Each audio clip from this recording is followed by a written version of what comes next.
Bismillahirrahmanirrahim.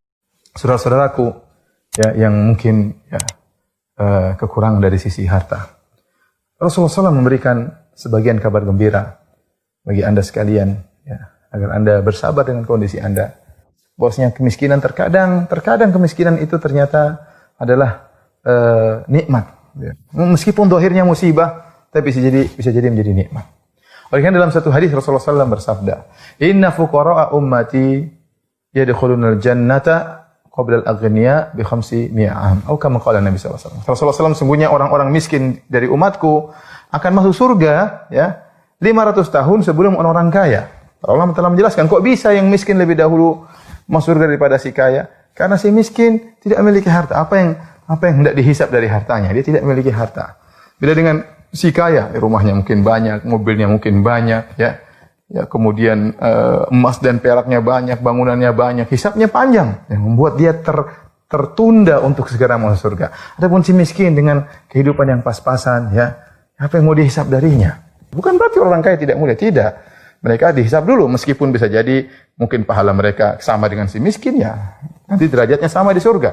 Atau si kaya ternyata pahalanya lebih banyak karena sering bersedekah dan selanjutnya membantu yang orang miskin dan yang lainnya mungkin derajatnya lebih tinggi. Tetapi dari sisi mana yang lebih dahulu mau surga, maka si miskin lebih dahulu.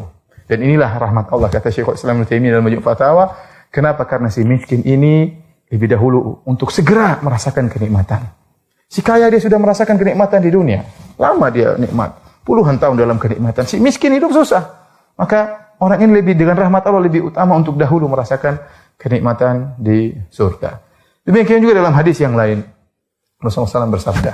Ya, awwalun nasi wurudan alaihi fuqara'ul muhajirin. Kata Nabi SAW, orang yang pertama kali akan mendatangi telagaku. Telaga Nabi SAW nanti di hari kiamat di padang mahsyar tatkala matahari jaraknya 1 mil, orang-orang dalam kepanasan, dalam kehausan, di situ ada telaga Nabi SAW. Ya, di mana para umatnya bisa mendatangi telaga tersebut. Dan yang pertama kali datang kata Nabi SAW adalah fuqara'ul muhajirin, orang-orang fuqara dari kaum muhajirin.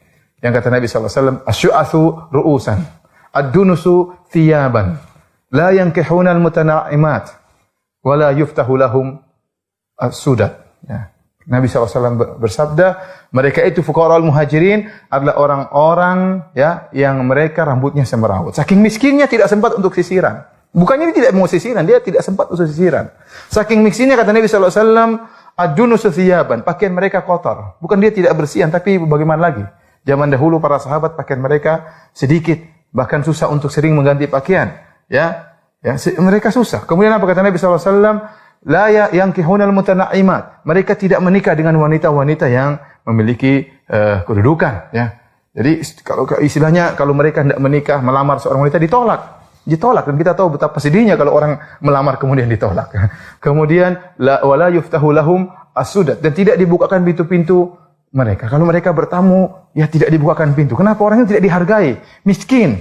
Ya, kalaupun dibukakan pintu, sebagaimana penjelasan sebagian ulama, kemudian masuk sebagai tamu, tidak diperhatikan.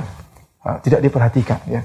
Dan ini sesuatu yang sangat menyedihkan tatkala di dunia. Tapi ternyata mereka adalah orang-orang yang pertama kali minum dari telaga Nabi SAW. Kenapa? Mereka harus segera diberi kenikmatan oleh Allah Subhanahu Wa Taala hari kiamat. Oleh karenanya pemirsa yang dirahmati oleh Allah Subhanahu Wa Taala, jika kita ditakdirkan ya, dengan kondisi yang mungkin kurang kita sukai, hidup pas-pasan atau kekurangan, hendaknya kita senantiasa husnudzon kepada Allah Subhanahu Wa Taala. Allah lebih tahu apa yang terbaik bagi kita. Ya, kita berusaha, tapi yang lebih tahu yang terbaik bagi kita adalah Allah. Allah lebih tahu tentang kemaslahatan sang hamba daripada hamba itu sendiri. Dan ingatlah kehidupan ini hanyalah sementara. Waktu Rasulullah SAW melihat para sahabat menggali khandak, ya, dalam kondisi mereka kelaparan, dalam kondisi musim dingin tatkala itu, Rasulullah SAW kemudian mengatakan kepada mereka, Allahumma la aisha illa aishul akhirah. Ya Allah, sungguhnya tidak ada kehidupan yang hakiki kecuali kehidupan akhirat. Ya, kehidupan di dunia yang seperti ini, yang mungkin penuh dengan kesengsaraan mungkin, ya, maka ini hanyalah sebentar, ya, segera hilang. Ya, makanya dikatakan dengan dunia. Dunia itu apa dalam bahasa Arab? Artinya dunu, artinya dekat. Ya, dekat. Kalau kita punya kenikmatan, nikmat tersebut akan segera dekat hilangnya. Kalau kita dalam kehidupan sulit, kesulitan tersebut akan hilang dengan cepat. Dan kita akan masuk dalam kehidupan yang baru, yang abadi, yang tiada penghujungnya, kehidupan akhirat.